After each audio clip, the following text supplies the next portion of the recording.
ആശ്രമത്തിൽ നിന്ന് സ്വാമി വിളിച്ചിരുന്നു. അവിടെ പുതുതായിട്ടൊരു പ്ലംബർ അപ്പോയിന്റ്മെന്റ് ചെയ്തിരുന്നു. അയാളെ രാവിലെ മുതൽ കാണാനില്ലെന്ന്.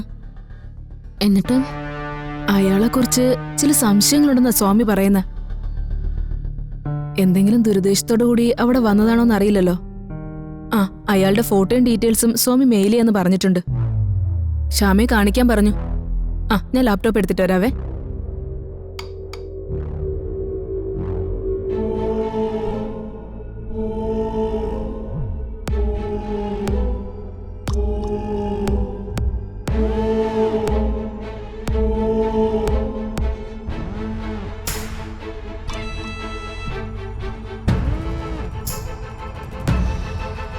ഈ ആശ്രമത്തിലൊക്കെ എന്ത് ദുരുദ്ദേശത്തിന് ചെല്ലാനാ?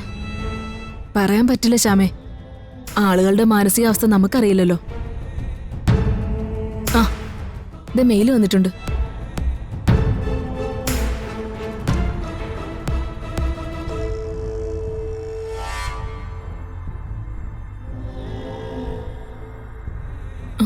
ഇത് വരുണല്ലേ?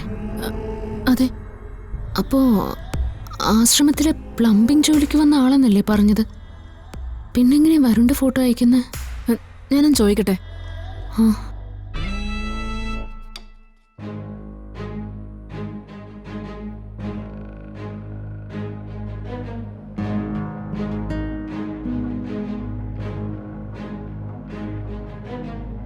ഹലോ സ്വാമി, ഈ ഫോട്ടോ അയച്ച ആള് തന്നെയാണോ അവിടെ ഉണ്ടായിരുന്നത്?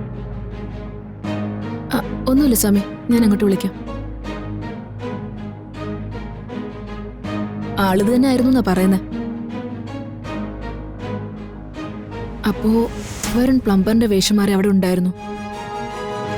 വരുൺ അങ്ങനെ ചെയ്തിട്ടുണ്ടെങ്കിൽ അത് രാധികയെ കാണാൻ വേണ്ടി തന്നെയാ. എടുത്തേ, ആശ്രമത്തിൽ പോണം, ജീവിതത്തിൽ നിന്ന് ഒളിച്ചിടണമെന്നൊക്കെ രാധിക മോള് നമ്മളോട് പറഞ്ഞതോ? കള്ളോ? ഇത് തെറ്റല്ലേ എടുത്തേ?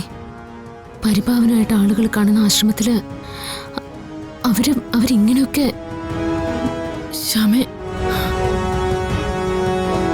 രാധിക മോളുടെ ഭാഗത്തുനിന്ന് ഇങ്ങനൊരു കാര്യം ഉൾക്കൊള്ളാൻ എന്നെ കൊണ്ട് പറ്റില്ല.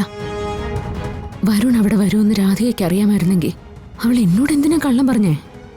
അവൾ എന്നെ പറ്റിക്കായിരുന്നല്ലോ. ശ്യാമ, നമുക്ക് രാധികയോട് ചോദിക്കാം. വേണ്ട എടുത്തേ, എനിക്കാ തെറ്റുപറ്റിയത്.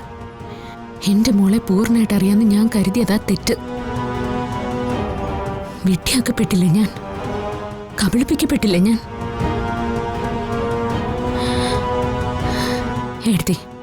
എടുത്തി ഒന്ന് ആലോചിച്ച് നോക്ക്. ആശ്രമ ജീവിതത്തിന് പോകരുത്, നിനക്കൊരു ജീവിതം ഉണ്ടെന്ന് നിർബന്ധം പിടിച്ച് ഞാൻ അവളുടെ പിന്നാലെ നടന്നതാ. എന്നിട്ടോ ആശ്രമത്തിൽ പോയിട്ട് ഇത് എനിക്ക് ആലോചിക്കാനേ വയ്യ.